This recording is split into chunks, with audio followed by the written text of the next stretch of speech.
Hello and welcome to the Tech News. On Monday, the European Union Agency for Cybersecurity said that software provider Collins Aerospace had suffered a ransomware attack. This attack resulted in delays at many airports, including airports in Brussels, Dublin, and Berlin. The ransomware attack automated check-in systems, forcing employees to switch to a manual check-in process. Collins said on Monday that they were working with 4 affected airports and airline customers on updates and are currently in the final stage of completing them. In Android news, at the Snapdragon Summit 2025, Rick Osterloh, head of platforms at Google, sat down with Cristiano Amon, CEO of Qualcomm, and confirmed that Android is in fact coming to PC. Osterloh further explained that Google wants to bring all of its Android AI features and apps to the PC ecosystem. Amon said that he did see this and that it looks incredible. Personally, though, I've seen Gemini, and Gemini kind of sucks compared to the other ones, in my personal opinion. Anyway, moving on to Steam. This week, an update to a game called Blockbusters passed out an update containing malware. A Latvian streamer lost $32,000 after a 7-hour stream. Once the streamer transferred his earnings to his wallet, the malware drained his crypto account within seconds.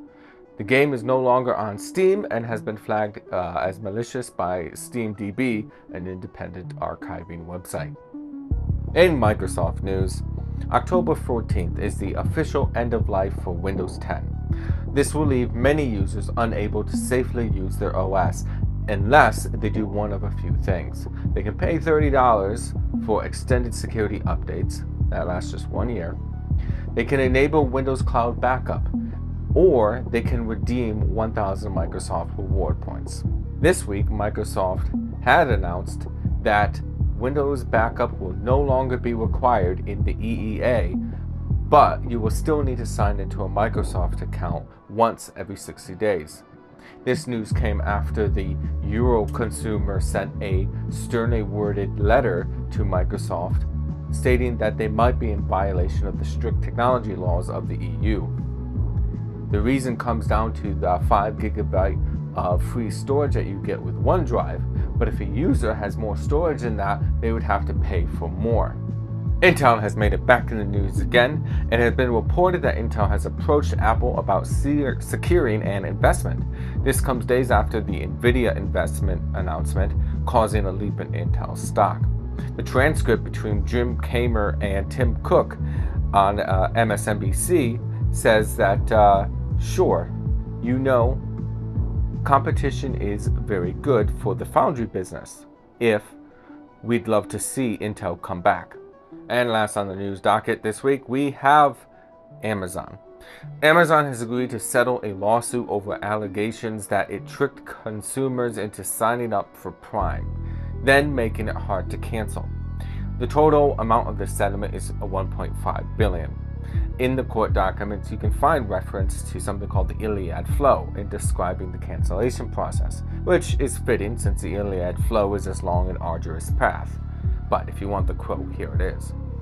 However, prior to that time, the primary purpose of the Prime cancellation process was not to enable subscribers to cancel, but rather to thwart them. Fittingly, Amazon named that process Iliad, which refers to Homer's epic about the long, arduous Trojan War. Amazon designed the Iliad cancellation process, Iliad Flow, to be labyrinthian, and Amazon and its leadership, including Lindsay Grandinti and Guinea, slowed or rejected the user experience changes that would have made Iliad simpler for consumers because those changes adversely affected the Amazon bottom line. Anyway, in the EU, they have this whole thing about not having dark patterns. This would be, for instance, what you would call a dark pattern. And it's very shady, very bad. You can find it all over the website. Anywhere they kind of make it hard to know what a setting is or changes, yeah, you get the picture. Anyway, that has been the news for the week. I will see you in the next episode.